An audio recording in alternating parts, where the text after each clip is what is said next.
Hello, this is a quick video going over the topics for the final exam on Thursday, August 12th from 8 a.m. to 11 a.m. This video is going to be talking about the third topic on your final exam, which is imaging.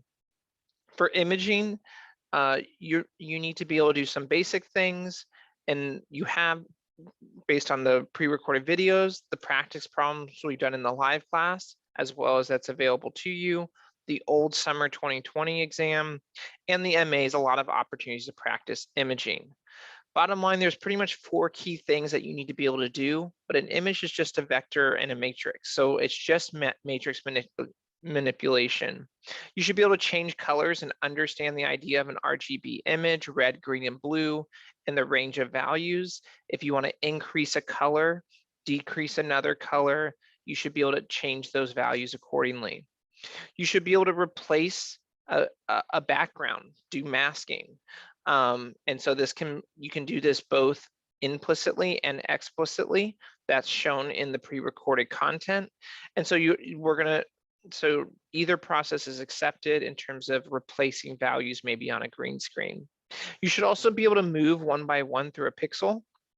So just like you move one by one through a matrix, with nested for loops, you move one by one through an image, same idea, but the difference is now there's three values at that spot that you have to worry about: the red, the green, and the blue.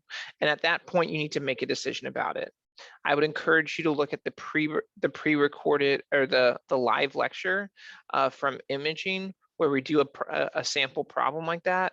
This is also the same process you will have to go about doing when you do your try to find the brain tumor imaging MA, where you have to do that explicitly. So the color wheel is a really good one in terms of changing the color values and updating. The tumor problem is a really good one in terms of moving one by one through a pixel and making decisions. You should also be able to be splitting an image up. We do that in both of the practice problems that were done in the live lecture. And so you should be able to split an image up into quadrants, into quarter, into thirds, into half. Again, this is just matrix manipulation. Remember that when you split it, to add one to the next part that you split out, so you're not overlapping rows or columns. And that kind of covers the imaging. There's nothing new in terms of the content. You have a couple new functions like IMRead, and I'll add these here: IMRead, image to do your image. But other than that, it's just an application of everything else that we've done with nested for loops. So imaging is a good practice for nested for loops. You should be able to do this as an application of that, as well as if you go about doing the masking using logicals, it's an additional application of logicals, or maybe the cat function if you like that process better. So a few new functions, but otherwise it's just an application of matrix manipulation. On the exam, you will have an image that you have to manipulate or change in some way.